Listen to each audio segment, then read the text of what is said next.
If our character really matters in our life and engagement and transformation of our workplace and places wherever God has placed us, social responsibility should be a natural complementing variable in our lives. Without social responsibility, our life will simply be a life that impacts but without causing ripples of transformation. You and I live in a nation with 1.2 billion people, and it is so important for us to ask ourselves, why did God place us in this nation? A nation with such great complexity, a nation that demands that you and I, as young person, really is involved, especially in a day and age where society thrives on entitlement and does not even know the spelling of sacrifice. You and I are living in a world where our advertising and media constantly makes us the God and the center of all their advertisements.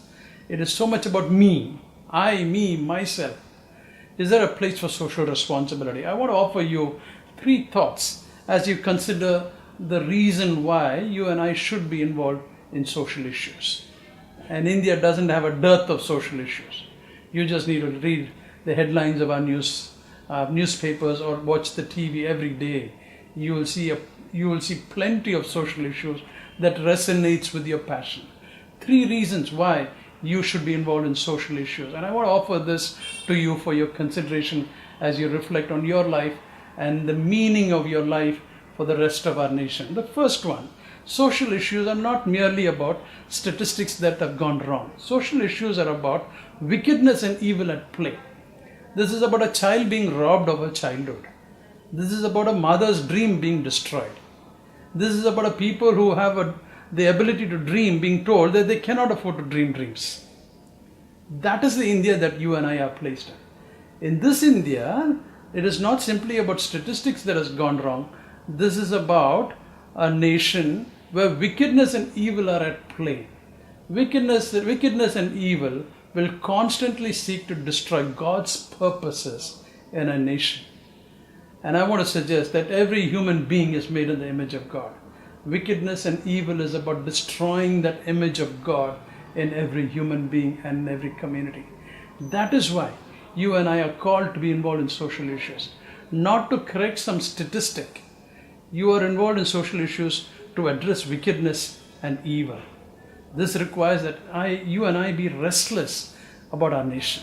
That every time you read the newspaper, you should be able to close it and say, I'm deeply restless. I'm deeply disturbed about my nation. You want to look at the issues of social issues that face us on a daily basis as a product of wickedness and evil. The second principle I would like to offer you is to recognize that the God of the Bible that I know of is a God who's already involved in the margins. This is not a God that I take to the poor, but actually is a God that I follow in obedience to the margins. He is already in the margins. He is working among the poor. He is with that child whose dreams are crushed. He is with the mother whose dreams are robbed. And our God is involved there. This makes your involvement in social issues an act of obedience to a God. It is so important to know the heart of this God. If you and I don't know the heart of this God, social responsibility will simply be a program and not an act of obedience. We follow a God in an act of obedience when we say we will get involved in social issues. This is not just simply about a great political movement being birthed.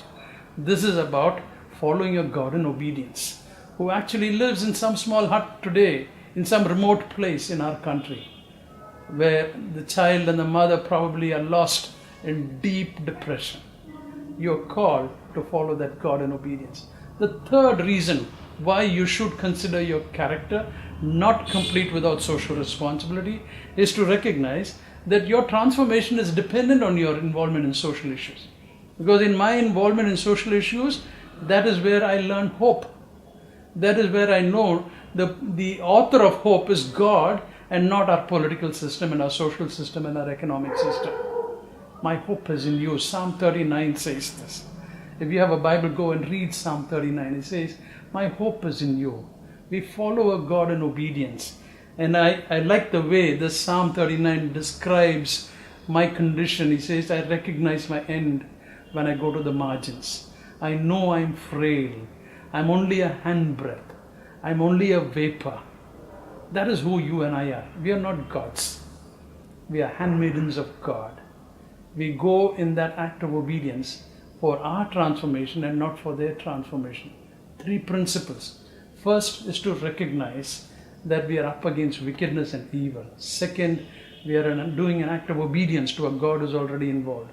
Third is to recognize that you and I are involved in social issues for our transformation, not just for the transformation of the other.